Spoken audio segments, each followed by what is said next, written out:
cette affaire, vous le savez, c'est une rupture de confiance. Parce que rompre un contrat, ce n'est pas voir la confiance s'éroder.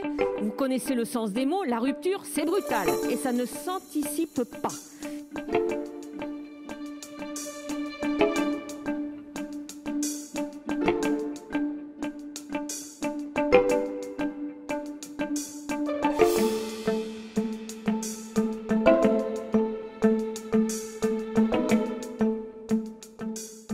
Jamais depuis l'avènement de la Ve République, la France n'a connu une telle humiliation. Oui, Monsieur le Premier ministre, la France est humiliée. Bien sûr, nous condamnons, comme vous, Monsieur le Premier ministre, les agissements de nos alliés américains, britanniques et australiens.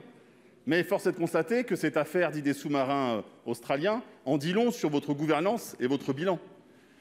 Le contrat du siècle évaporé, la place de la France dans la zone Indo-Pacifique écartée, et la place de la France sur l'échelle internationale est rabaissée.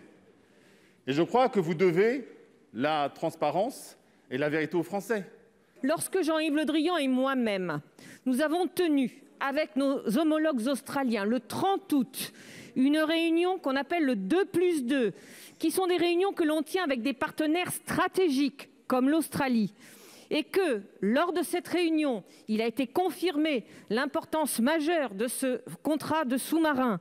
Vous pourrez convenir, monsieur le sénateur, qu'il s'agit d'une forme de duplicité.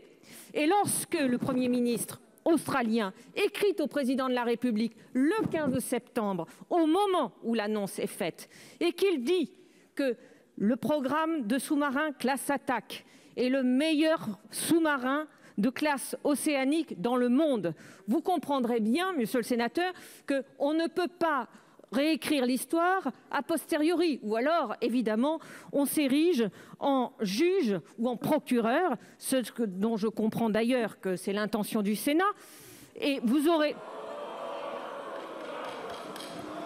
Puisque...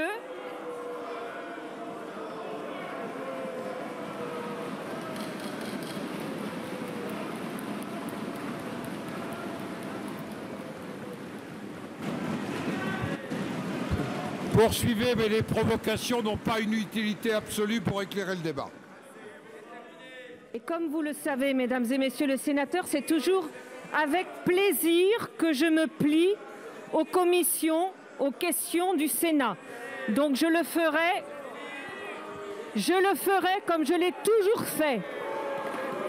Je le ferai comme je l'ai toujours fait, mesdames et messieurs les sénateurs. Mais je pense que dans cette affaire, un peu d'unité nationale ne ferait pas de mal. Monsieur Rachid Attal.